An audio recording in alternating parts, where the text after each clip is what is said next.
te rozwiązania będą wprowadzone. Nielegalni imigranci będą rozlokowani, jak to się mówi nie najpiękniej, dystrybuowani pomiędzy poszczególnymi państwami. Polska stawia takiemu stanowisku zdecydowane weto. Powiedziałem to wczoraj wielu premierom i co ciekawe, bardzo wielu się ze mną zgadza. Boją się tego dyktatu, który płynie z Brukseli i z Berlina. My się tego dyktatu nie boimy. Pokazaliśmy to już raz między rokiem 2015 i 2018, że niezależnie od procedur podejmowania decyzji w Unii Europejskiej w czerwcu 2018 roku doprowadziliśmy do tego, że w zapisach konkluzji Rady Europejskiej pojawiła się jednoznaczna wskazówka. Nie ma żadnej możliwości dystrybuowania nielegalnych imigrantów bez zgody poszczególnych państw członkowskich. To Polska wtedy wywalczyła. To było nieco ponad 5 lat temu. Przez 5 lat był spokój. I równo 5 lat później, w czerwcu tego roku, ponownie pod dyktando Berlina, Bruksela ze wsparciem partii Tuska zaczęła realizować tamten swój plan. Tamten plan, czyli przyjęcia nielegalnych imigrantów, a dla tych krajów, które nie chcą przyjąć nielegalnych imigrantów, nakładania drakońskich kar. Powiedziałem wczoraj kilku premierom, dzisiaj powiem to na sesji plenarnej, że Polska zdecydowanie odrzuca to ze względów przede wszystkim na bezpieczeństwo naszego kraju. Jak rozmawiałem o tym, jaka jest sytuacja bezpieczeństwa, czy we Francji, czy w Holandii, czy w innych krajach, to jasne stało się, że przyczyną tego braku bezpieczeństwa na ulicach są właśnie nielegalni imigranci. Proszę poczytać sobie raporty policji paryskiej czy policji francuskiej. 70% to są dane ich, to nie są dane nasze. 70% różnego rodzaju rozbojów, przestępstw pochodzi z tego typu źródeł, jak właśnie nielegalni imigranci. W Szwecji premier, z którym zamieniłem już kilka słów wczoraj, dzisiaj będę rozmawiał dłużej, premier Szwecji musi wyprowadzić wojsko, ponieważ policja już nie wystarcza. Do Marsylii ściągane są służby specjalne, a policjanci włoscy zostali pobici przez nielegalnych imigrantów. My chcemy spokoju, bezpieczeństwa i chcemy przewidywalności. Rząd Prawa i Sprawiedliwości jest przewidywalny. To, co zrobiliśmy 5 lat temu, tak samo i dzisiaj i na kolejnej Radzie, jeżeli taka będzie decyzja wyborców, będziemy bronili prawa Polaków do bezpieczeństwa. Dziękuję bardzo.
D'accord. Et la secrétaire et votre liaison officielle. Ah, comment vas-tu? Alors, bienvenue. Ça va, ça va. Et vous, tout préparé? Très bien. On espère avoir un bon conseil. Bah oui. Vous n'allez pas les noter. Non. Alors vous allez parler, mais il vous accompagne. On est là incognito.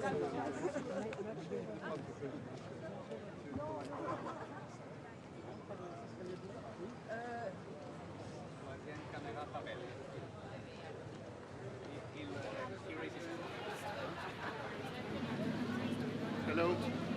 Hello. Good morning. Hello. Good morning. Hello.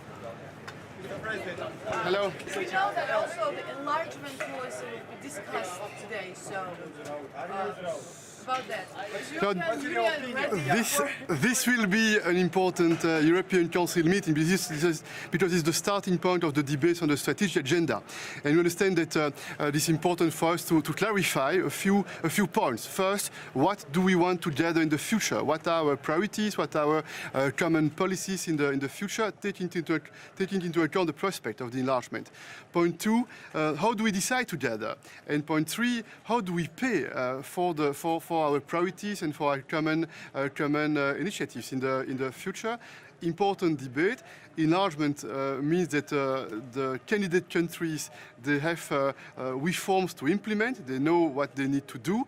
And on our side, on the EU side, we need to get prepared. And this is the first time for many years that we have such a high-level debate on such a fundamental topic, on such a fundamental question. Mr. President, can a document between Azerbaijan and Armenia be effective without Azerbaijan's participation? And also, the declaration yesterday, it mentioned the right of Armenians who left Karabakh to return homes. Does this right also encompass the rights of hundreds of thousands of Azerbaijanis who were forced to leave Armenia many years ago? We had a very good debate yesterday with Nicole Pashinyan together with Olaf Scholz and Emmanuel Macron. We issued a very clear communiqué, and a point is extremely important. I have decided to invite both leaders by end of October in Brussels, and both leaders agreed to come by end of October in Brussels for this meeting. And we will work very hard to make progress in the field of the normalization between Azerbaijan and Armenia, because I repeat again that the EU has no hidden agenda, that we want to work for a South Caucasus that prosperous, that's stable, that's predictable. This is our common goal, and we will do everything using all the European tools to encourage both leaders to make an agreement. And I mentioned yesterday what are the three fundamental principles to make an agreement, and especially the fact that it must take into account the mutual recognition of both sovereignties and territorial integrities. One last one. Candidate countries or countries for the European perspective, they have to prepare, but European Union itself is ready for enlargement. If we open this debate, this is because we know and we understand that we need to get prepared.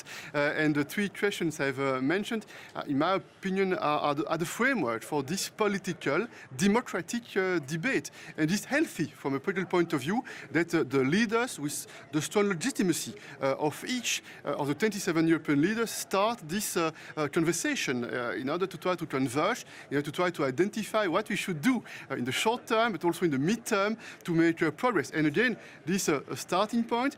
You know that the purpose is to have some orientations under the Belgian presidency around the summer next year. Thank you. The German and the Western. On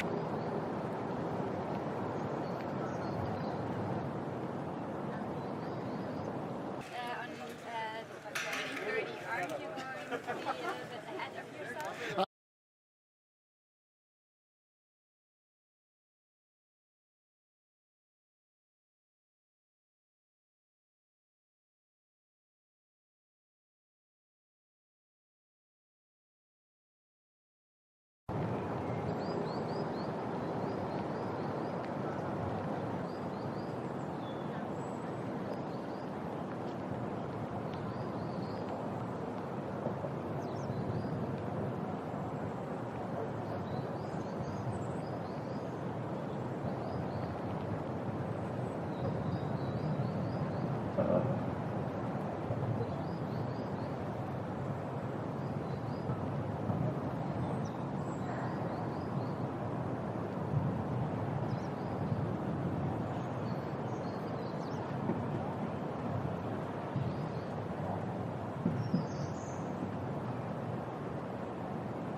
Hay que estar en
Yes. They will tell you which one, which point, which one of the points. ¿Te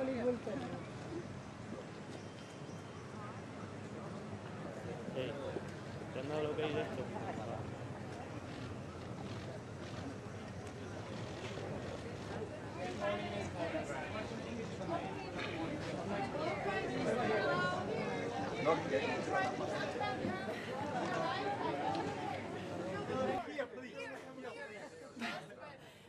Yes, good morning. Good morning to everybody. So today we're going to have unofficial summit, but we have very many topics that we discuss. First is the strategic plans for the future. For us, it's very important that we increase the defense readiness of Europe. We have a war going on in Europe, and we have to prepare for that. That means also boosting defense industry, but it also means increasing the defense expenditure, because this is the reality that we live in. Then, of course, for the strategic agenda, it's also important to increase the competitiveness of Europe. What can we do in order to compete with other regions in the world?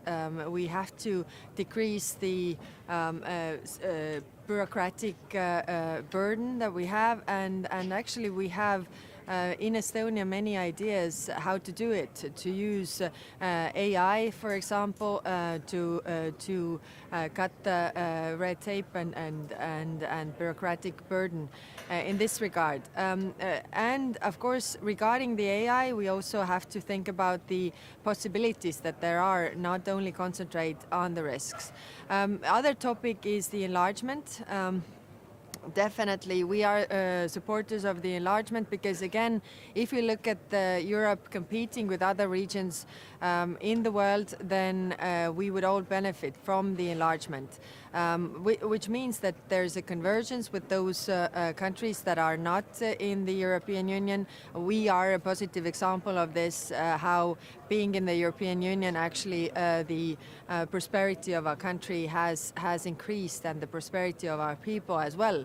It is also in the interest of Europe that those countries make the reforms, rule of law, democracy, getting rid of corruption, which is also for the whole economy a better way to do it. So we are supporters of enlargement, and we will discuss this. And of course, the last topic, but not least, is the migration pressure. Yesterday I had long discussions with our colleagues from the south, describing the situation, and we definitely have to think what we can do about this, and have a strategic plan regarding also the migration and the agreements that we have with third countries. Thank you. Minister, do you mind coming over here? We have a question for you. Okay, I will come later. On migration, about the date, President Michel said that 2030 is a possible date of expansion. So what is your position? I think there are two sides. One is the side where the European Union has to be ready, and there I think we have to do everything on our side. If the countries fulfill the criteria, then we move on with the negotiation process. It can't be so that, you know, the countries do their side, and then we say that, oh, but we are not ready. So I don't know if the 2030 seems like very far away. I think we have to move faster than that on our side to be ready. And do you support Georgia's candidates? We have been supporting all the countries that really want to join European Union if they do the necessary reforms and take the steps like we did. We had a lot of very difficult reforms that we had to do. It required a lot of will from the public to endure this, but we did it, and I think, you know, nobody is expected to have any discounts in this regard. Okay? Okay? Quick question on enlargement. On enlargement, should that be a process that should be speed up, or should it still be merit-based? Of course, it has to be merit-based, but I also think that we have to speed up. It has been very many years since the last member was accepted to the European Union.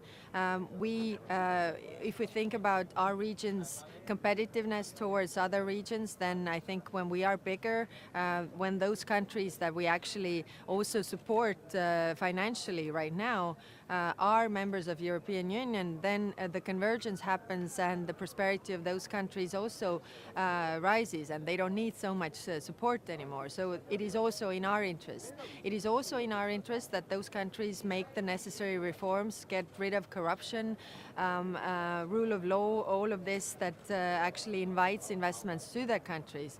So I think it is also in our interest to accept new countries. And I mean, we can start with baby steps. There are small countries that we wouldn't even feel if they are members of European Union, but we show that we are open and it's not a closed club. Yesterday we had the European political community, a lot of countries that are aspiring to be members of European Union, and I mean, Montenegro, there are different countries who want to be members.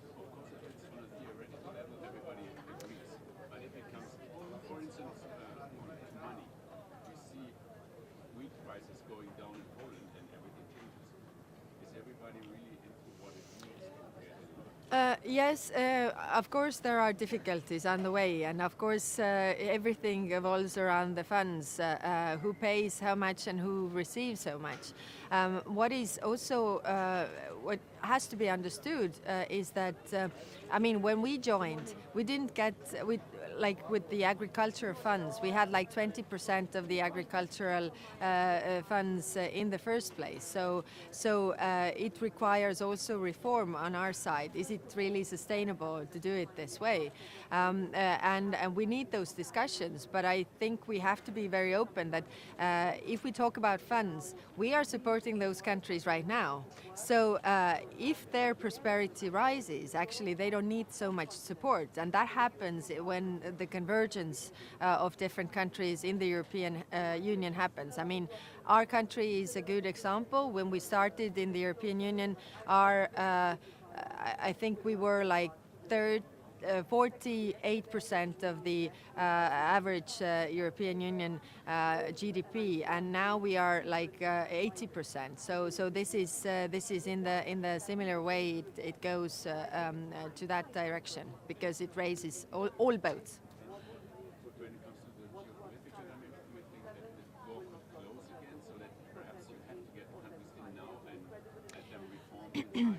Yeah, I am of the opinion, I mean, again, coming from the country that has done this, there is a short opportunity window to do their necessary reforms, where the public behind in those countries are really willing to endure the pain and difficulty with those reforms. But that opportunity window closes. So if we don't use that, it's also actually detrimental to us because those countries don't get rid of corruption and all of this. I mean, our country, when we were freed, we understood that you know, if you were occupied, it was okay to steal from the state because you were undermining the regime, sort of. But when you are free, it's your taxpayers' money. It's not okay to steal from the state anymore. It required a whole mindset change for the whole country.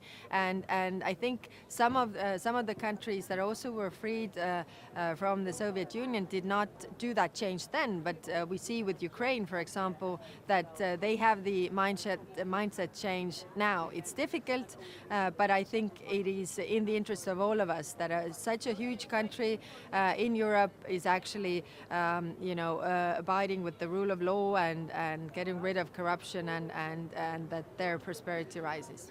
Are you happy with setting a date? Well, we haven't discussed that really, and I think it has two sides. I mean, one is us being ready as European Union, and I think we have to be fast there because otherwise, you know, if the countries fulfill all the criteria, I think it's wrong to say to them that, oh, but we are not ready now if they fulfill them. So we definitely have to do our homework on our side. But which date, I don't know, 2030 seems like a far away, too far away. Thanks.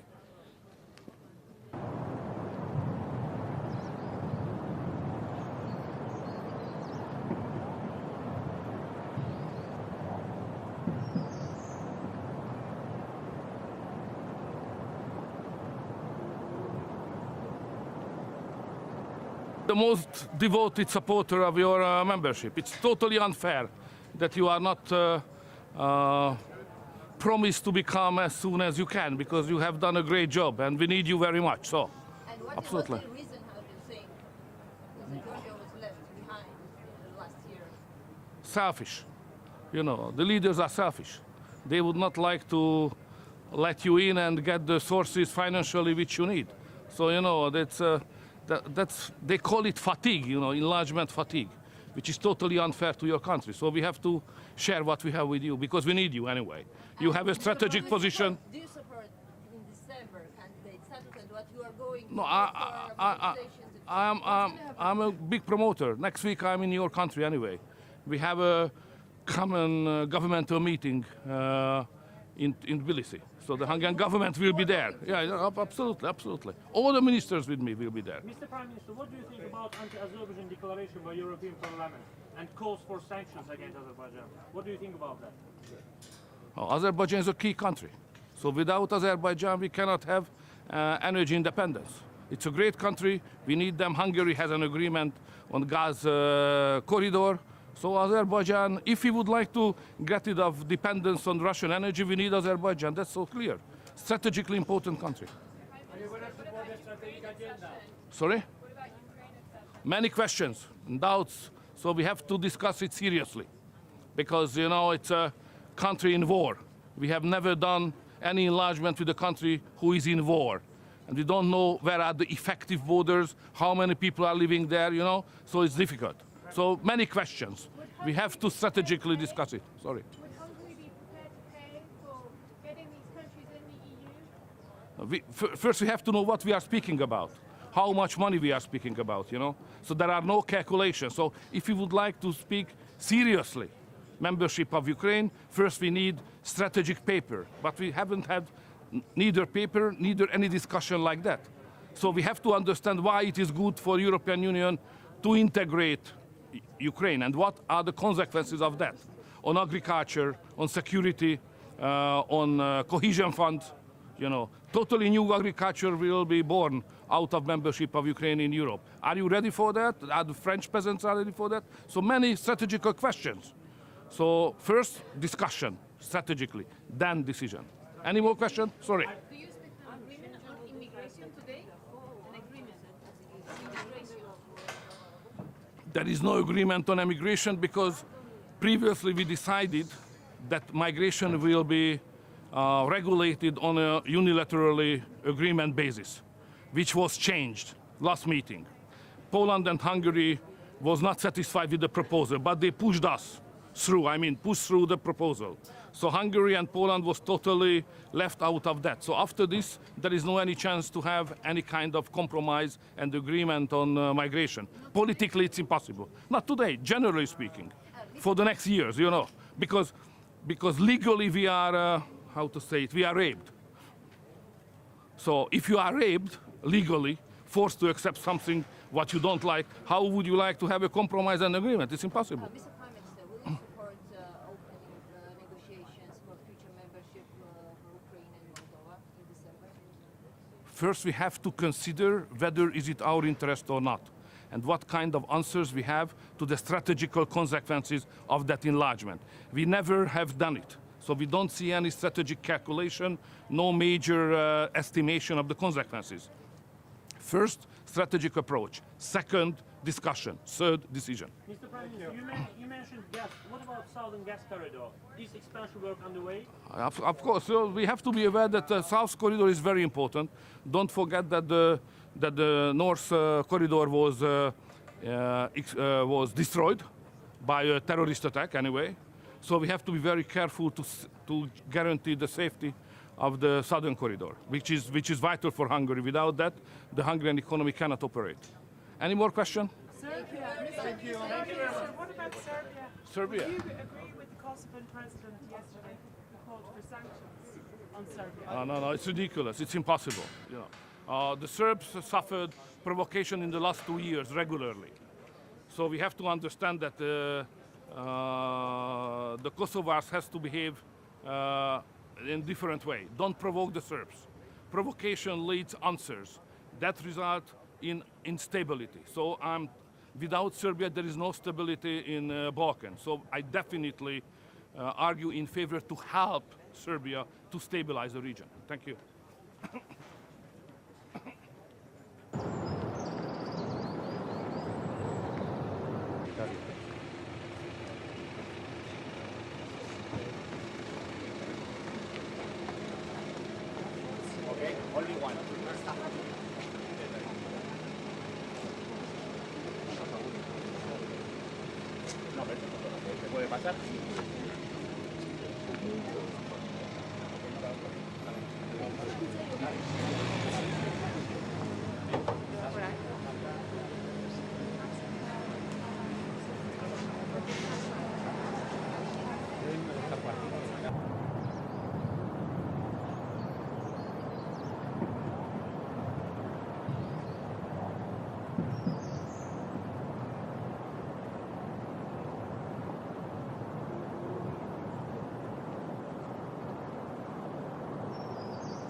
Good morning, Camille. You make a doorstep? No. No. Okay, then you can go anyway here. Acompaña a la Patricia, and then go through the stairs, which is nice. The stairs and then to the center. Okay.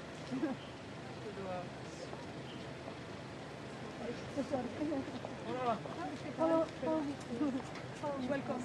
This way. No, she's not going to I'm not going to go. Please follow me.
Hola, ¿qué tal? Buenos días, ¿cómo está? ¿Bien? ¿Bien?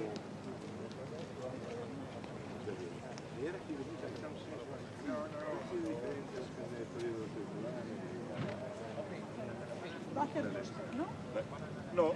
Ah, no va a hacer doorstep. No. Pues entonces, Pues sígame. acompáñale, sube por la escalera igual, pero por detrás. Vale. Sígame, por favor.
You make it up to the press?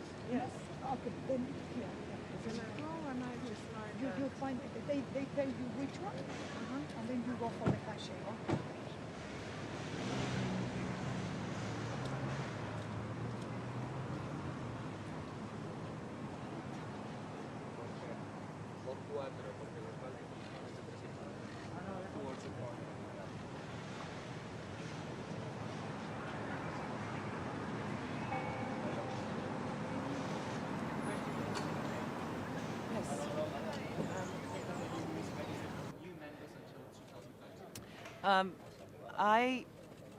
We today will address our future priorities for Europe and enlargement. For Latvia, our main topic and main priority will remain Ukraine. We believe that we must support Ukraine financially, militarily, and politically. But in the same time, there are other issues that are important to our society, such as high inflation rates, illegal migration, as well as other issues.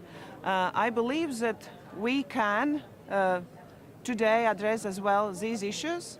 And if we speak about enlargement, I believe this is a new possibility for Europe to become much stronger, prosperous, and safer. Thank you. Thank you.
No,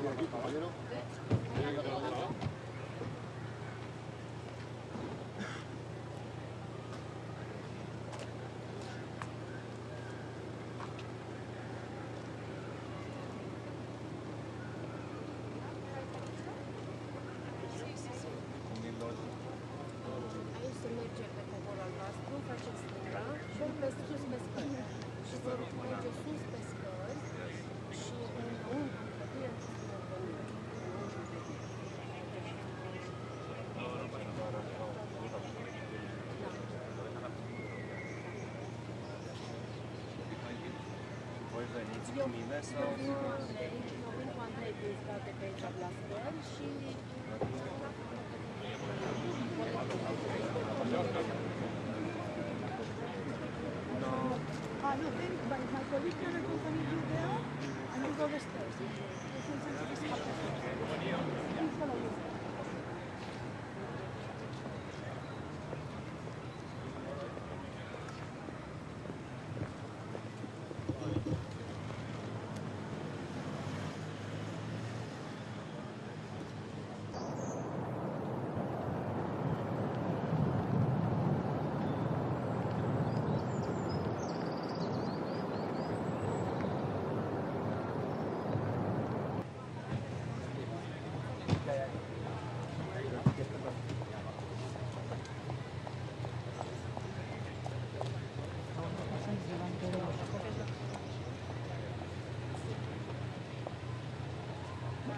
Good morning.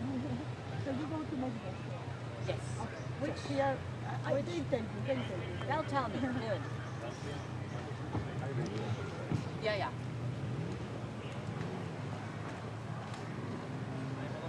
Good morning. The camera in the middle is free and live. Where's the camera? The one in the middle where the photographer woman.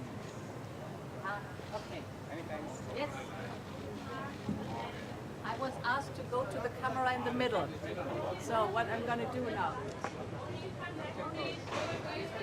So good morning. Good morning. Today is the day of the European Council, and we will certainly first of all take stock of our strategic agenda, the strategic agenda since Versailles, and here mainly three topics. The first one is security and defense. Here the Commission will come forward in the next weeks with a defense industry strategy. Then the second topic will be a look at energy. We have moved mountains since Versailles. What energy security is concerned, it's amazing to see how we got rid of our dependency on Russian fossil fuels, but also the huge leap forward in the investment in renewable energies. And the third element will certainly be the resilience of supply chains. Here too, a lot has happened. The buzzwords are CHIPS Act or the Critical Raw Materials Act. This is taking stock of the Versailles agenda. Then, of course, there are other issues we will look at. For example, enlargement. Here, all of us, we have homework to do. Of course, the candidate countries have to do homework to access the European Union, but we as a European Union have also to do homework insofar the Commission will work on different policy reviews in different fields so that we can make sure that we are ready also for enlargement. And finally, migration. In migration, first of all, 2 days ago, we had a big success with the agreement in Council for the crisis management, because this was an important piece of the puzzle, the whole puzzle of the Migration and Asylum Act. So now the probability is very high, and I'm confident that we will bring it over the finish line. But there's also the operational work, very strong. The short term, this is the work on the 10-point plan from Lampedusa. And the mid-term work, this is, for example, agreements like we have it with Tunisia. And here is important that we also look at the structural improvements, comprehensive partnership with the countries of transit or of origin, investment in these countries, and also the establishment of legal pathways and humanitarian corridors. The better we are with legal pathways and humanitarian corridors, the stricter we can be and have to be with the return of those who are not eligible for asylum. Because one thing must also be very clear, we have our international obligations, we will fulfill them, we have done that in the past, we do this now, but we as Europeans will decide who comes to Europe and under what circumstances, and not the smugglers and traffickers. Madam President, yesterday you met with Georgian Prime Minister as we are waiting for Commission and decision and recommendation for European Council. What will be your main message today for Georgian people? Yes, we have taken stock of the progress in Georgia. Lots has been done, a lot is still to do. So the main message is take the opportunity now, give it a push forward, and be very clear in the reform process and the policies that we have agreed. What about Southern Gas Corridor? Are there expression works going on? Madam President, What's your message to countries here? People, countries who have reservations about cost and also about reforms that need to be done within the Union. I did not get the first part of your question because everybody was... Countries have reservations about enlargement. We're hearing worries about cost, but also about the reforms that are needed to make the Union more effective. We have a long history of enlargement, and yes, I understand that those who join the European Union have to be ready to join. But the experience of enlargement in the European Union was that it was always to a tremendous benefit for both sides. Not only the accessing countries benefited enormously, the living standard was rising rapidly, but also, of course, the European Union benefited enormously from accession. Our biggest strength is our single market. The enlargement of the single market is always a huge added value for all of us. Madam President, what about Southern Gas Corridor?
You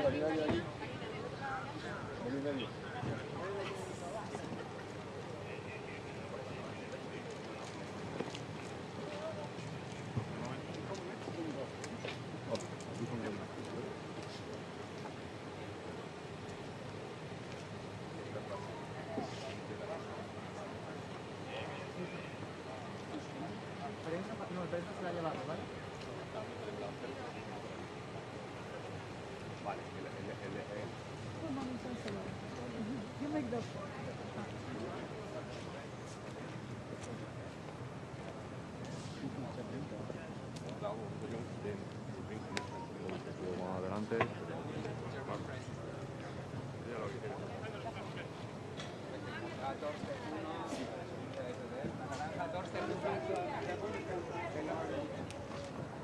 Morgen. Das ist heute ein ganz wichtiges Treffen, bei dem wir uns hier unterhalten über die Zukunft unserer Europäischen Union. Es geht im Wesentlichen um die Frage der Erweiterung. Wir wissen, dass wir uns vorgenommen haben, jetzt endlich nach 20 Jahren, die das schon zugesagt ist, die westlichen Balkanstaaten in der Europäischen Union aufnehmen zu können, dass wir das vorhaben mit Moldau und der Ukraine, dass wir auch perspektivisch Georgien dabei sehen. Aber alles das macht auch klar, dass wir uns nicht nur mit den Fragen beschäftigen müssen, der Beitrittsprozesse dieser Länder und inwieweit die Voraussetzungen für den Beitritt und wann sie jeweils gewährleistet sind, sondern dass wir auch die Europäische Union selber zukunftsfähig machen müssen. Das betrifft ganz besonders Entscheidungsstrukturen. Ich habe in Prag in einer Rede zu diesem Thema versucht deutlich zu machen, dass es dann nicht sein kann, dass etwa in Fragen der Außenpolitik oder der Steuerpolitik es immer bei Einstimmigkeit bleibt. Wir müssen dann auch mit qualifizierten Mehrheiten Entscheidungen treffen können, damit die Souveränität und Handlungsfähigkeit der Europäischen Union gewährleistet ist. Die Bürgerinnen und Bürger erwarten ja auch, dass wir da, wo Probleme sind, sie lösen, dass wir etwa nach außen hin auch handlungsfähig sind. Und das ist etwas, was wir dann auch sicherstellen müssen. Das gilt auch für Fragen der Governance. Umso mehr Kommissarinnen und Kommissare, umso mehr muss man sich auch überlegen, wie das denn alles vernünftig gemacht werden kann. Man kann ja nicht einfach immer quasi die Regierung erweitern und neue Ministerien erfinden. Da wird man also eine pragmatische Lösung finden müssen. Und für uns in Deutschland spielt natürlich auch immer die Frage, wie viele Sitze hat unser Land im Europäischen Parlament als großes Mitgliedsland. Das wird uns auch bewegen in den nächsten Jahren. Darüber kann jetzt diskutiert werden. Und das gilt dann natürlich auch über die finanziellen Fragen, die damit dann irgendwann verbunden sein werden. Jeder und jede weiß, es ist so, dass es dann nicht dabei bleiben kann, dass alle Länder, die heute Nettozahlungen empfangen, darauf rechnen können, dass das in Zukunft so bleibt, sondern sie werden dann zur Finanzierung auch von Wachstumsprozessen in den Beitrittsländern mit beitragen müssen.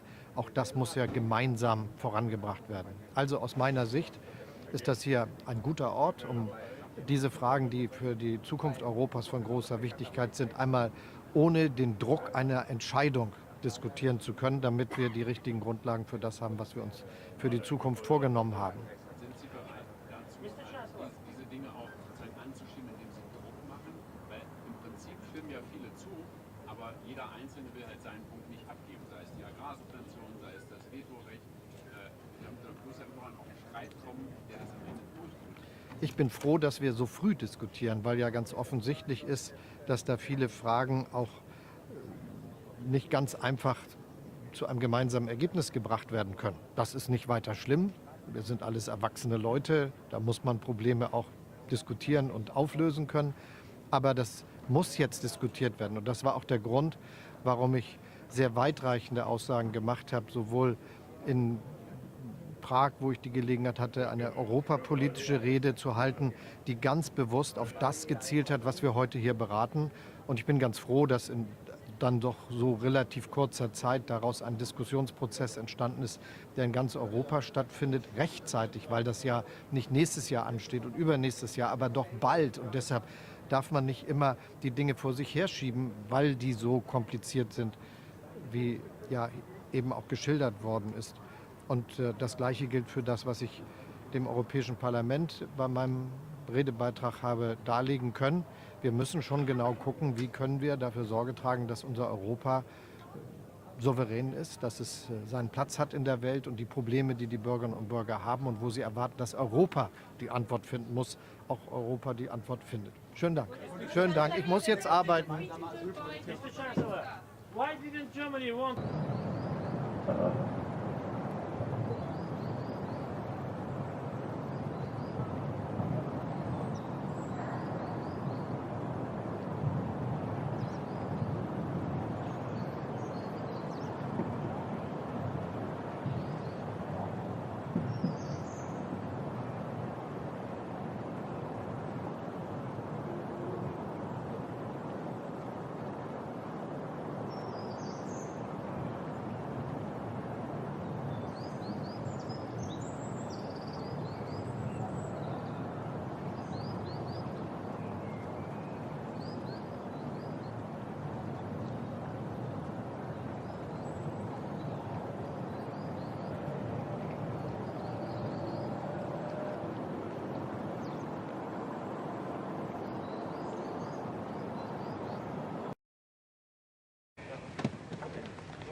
You make those steps.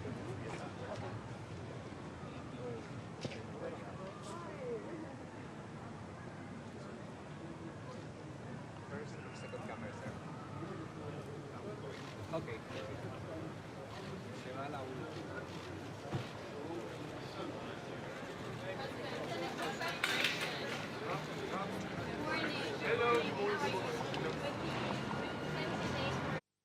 Edina pot, kako urejati, kako učinkovito upravljati z migracijami, legalizacija.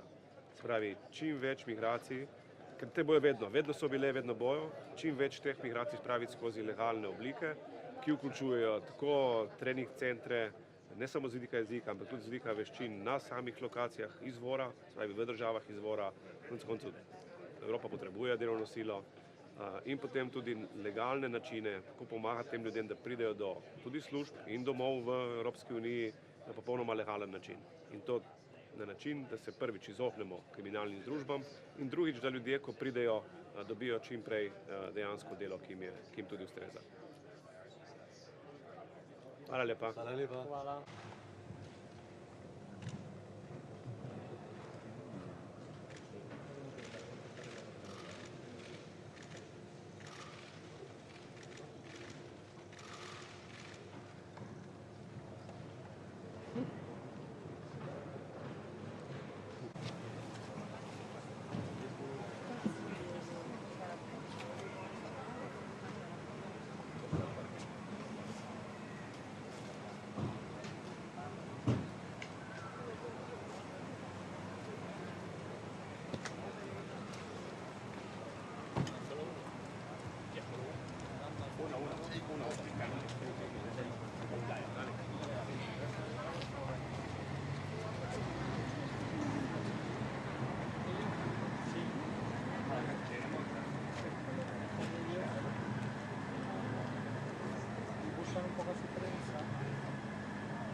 Slovakia yet, so let's see what happens in terms of government formation in Slovakia. And that ultimately is going to be a matter for the Party of European Socialists, and I think it'll depend on how he performs as Prime Minister, if he becomes Prime Minister. That's really going to be a matter for them. But I just hope there won't be a double standard in terms of what they would have said about us.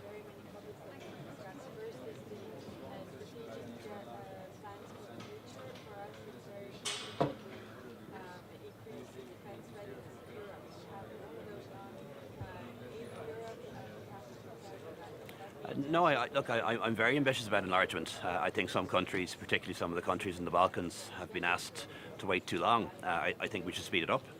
But I also think we need to be honest and realistic with people about how long it takes. You have to meet certain standards to join the European Union. You have to get to a certain level in terms of the economy and governance and law. And we can't short-circuit those things or shortcut those things. So from the point at which you become a candidate to the point at which you actually become a member, it's many years.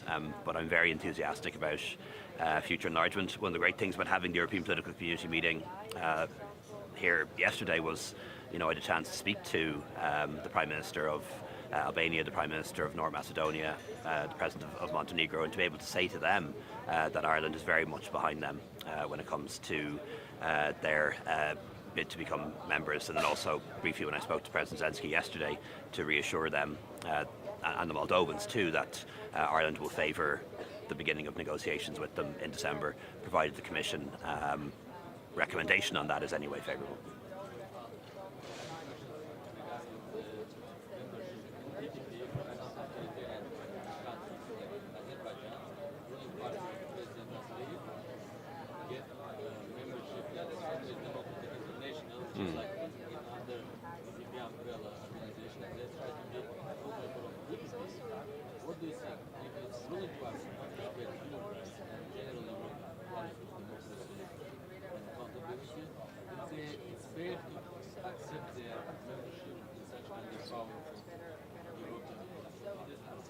Yeah, I'd have to double check on that. I don't think Alio's party is in the EPP. I've certainly never met him in EPP. CDI. Yeah. Okay. Yeah, look, I think that would be very difficult. I haven't seen any application for them to join the EPP, and as you know, Azerbaijan is outside the European Union, so I think you could only even become an associate member in that circumstance. But I'd have to double check. Look, I think given the events in Nagorno-Karabakh and Armenia, that would be extremely difficult. Had a chance to meet the Armenian Prime Minister there yesterday. It's a very difficult situation. Almost the entire Armenian population of Nagorno-Karabakh has had to leave. That's very distressing, I think, and Armenia is now dealing with the very big refugee crisis. And one thing I think we need to stand over as EU is that the territorial borders of Armenia must be respected. Those are the borders that have been in place and internationally recognised since the end of the USSR, and I think they have to be respected. Okay, thanks so much, everybody. Thank you. Faut que je retrouve mon... Oh, sur le vote? Pardon? Ah nee, je sais pas adopté le Ok, c'est mes restaurants. Bonjour.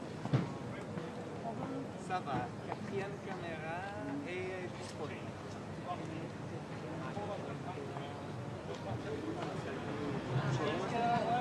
Je prends pas tout à l'heure. Il y a un flotteur, lui? C'est tout important qu'il y ait un flotteur. So, das ist kein Kurs, ja? Das ist kein Kurs, die Kriterien. Und die Kriterien müssen erfüllt sein. Ob das nicht hat droit, ob das gegen Korruption ist, da kann ich nicht einfach so, aber dann ist das egal, weil du Potenzial ist für Konfliktsituationen. Dafür sind dann zum Beispiel die Reunion von gestern mal mit PC gut, weil für darauf zurückzukommen, ich hatte gestern ja eine Reunion über Multilateralismus, wo ich so zu 11 Ländern, von den 11 Ländern sind am Anfang 4. Das wo Liechtenstein, das wo Schweiz, das wo nee, nicht Liechtenstein, pardon, das wo San Marino, das wo Schweiz, das wo Lützeburg, an Irland, und dann nach Irland heinst du einfach mehr kompliziert mit dem Good Friday Agreement. Aber all die anderen Länder haben potenziell Konfliktsituationen. Das wo Georgien, das wo Kosovo, das wo Armenien, das wo Lettland, das wo Litauen, das wo Zypern, das wo Griechenland, das sind ein ganz viele Länder, die aber mit ihren Operen Probleme haben. Da sind die EPC wichtig, an Menschen Prämie, so zum Beispiel, wie wichtig für hier, auf die EPC auch können zu kommen. Dafür schon die Daseinsberechtigung als bestätigt. Zurück zur Reform von der EU. Wie muss die Reform auflaufen? Kann eine EU-Erweiterung kommen, ihr Reform, also da muss für die Reform kommen? Dann machen wir es besser, für den Ordnung am Haus in Tiere groß abmischt. Der Fall sind verschiedene Regeln, wo man muss darüber diskutieren, wie man funktionieren. Weil wir sehen ganz oft, dass man zu 27 scheint so Geiselgroll gibt von dem einen oder von dem anderen.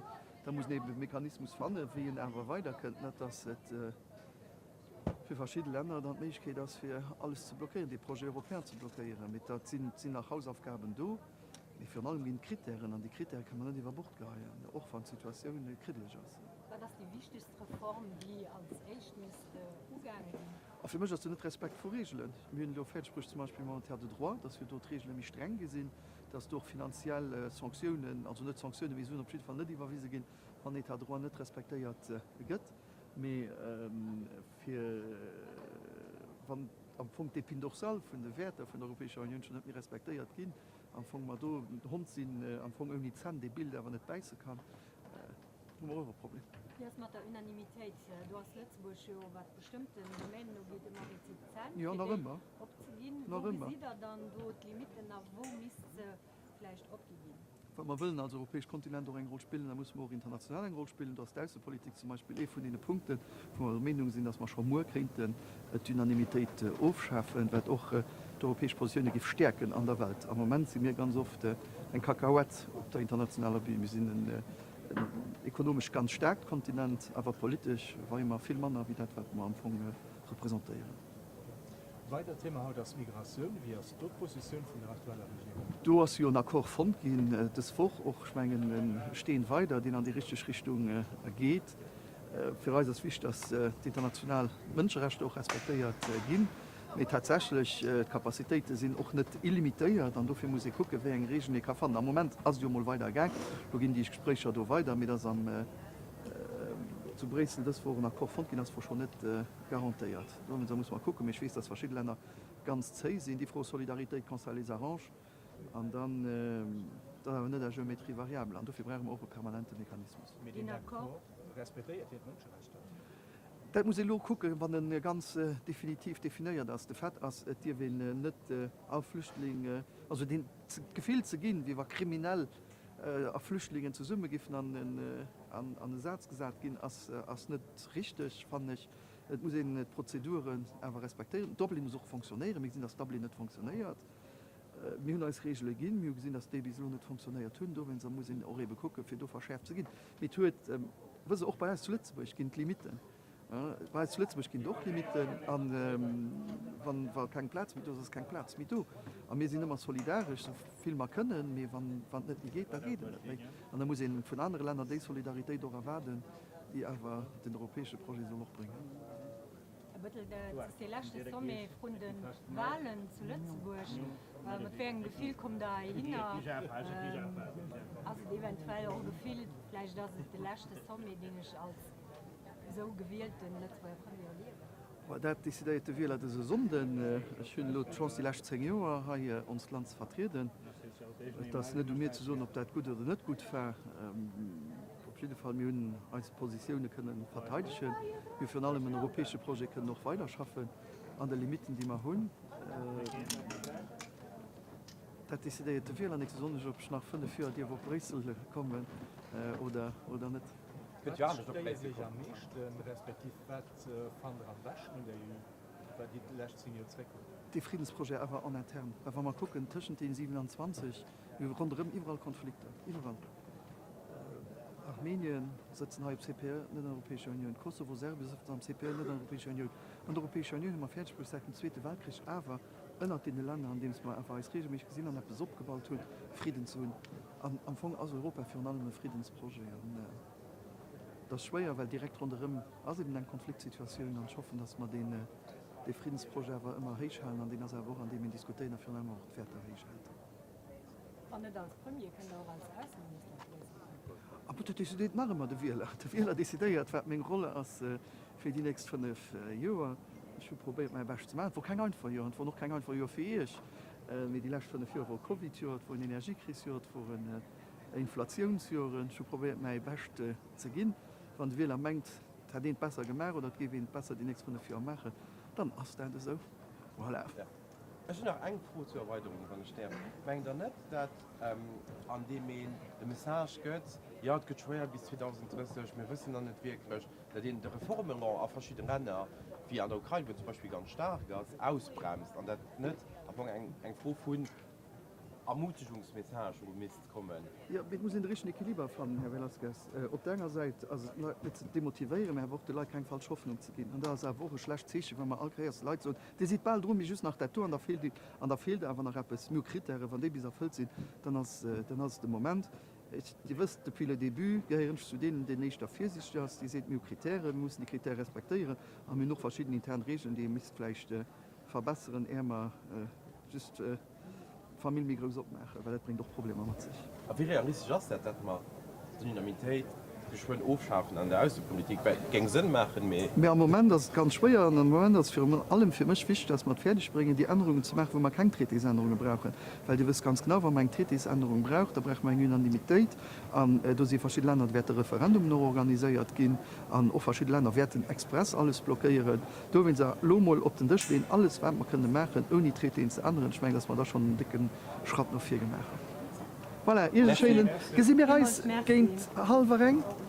Okay. Ist das gut? Ja, ja. Ich weiß nämlich nicht, ob der halber geliefert.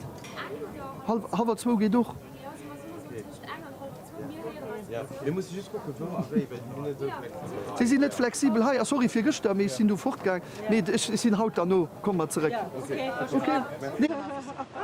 Comment vas-tu? Alors, bienvenue. Ça va, ça va. Et vous, tout préparé? Très bien. On espère avoir un bon conseil. Bah oui. Vous n'allez pas les noter. Non. Alors, vous allez parler, mais ils vous accompagnent. On est là incognito.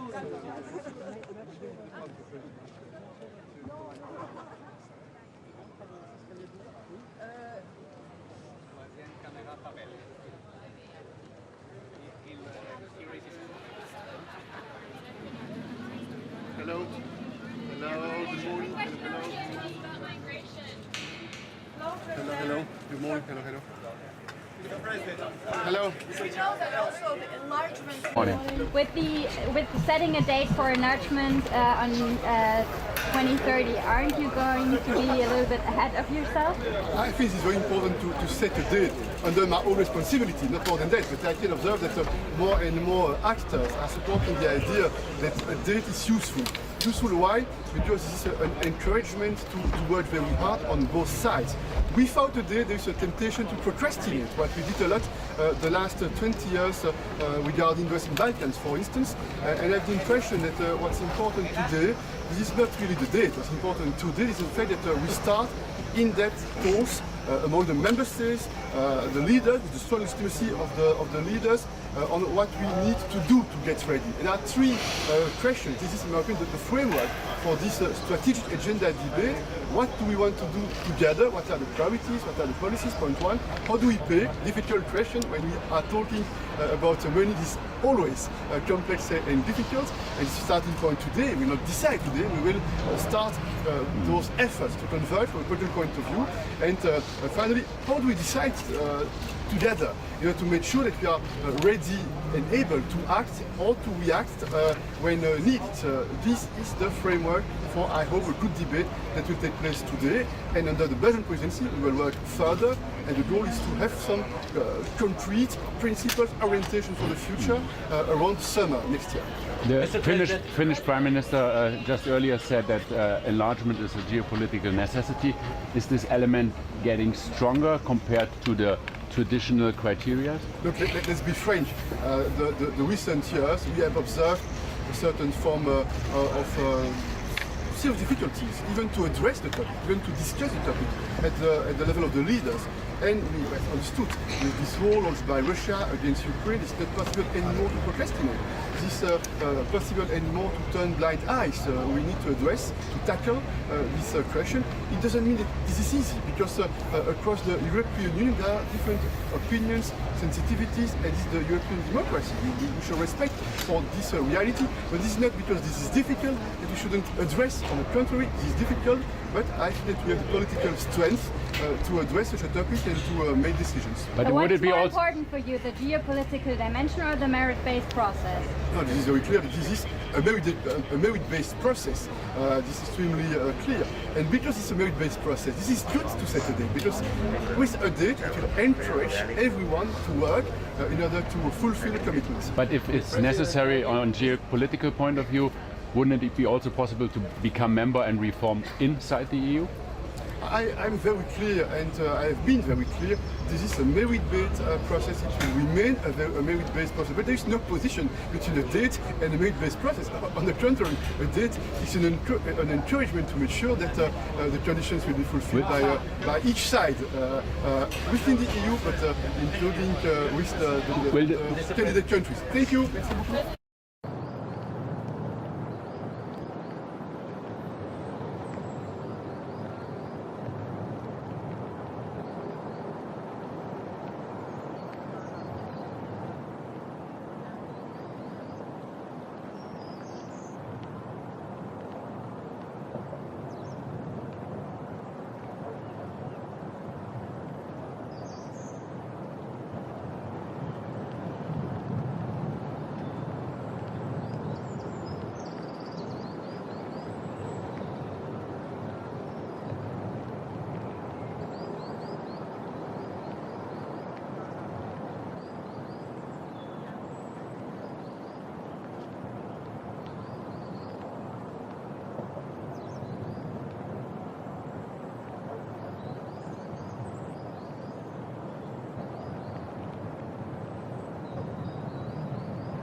han hecho caso.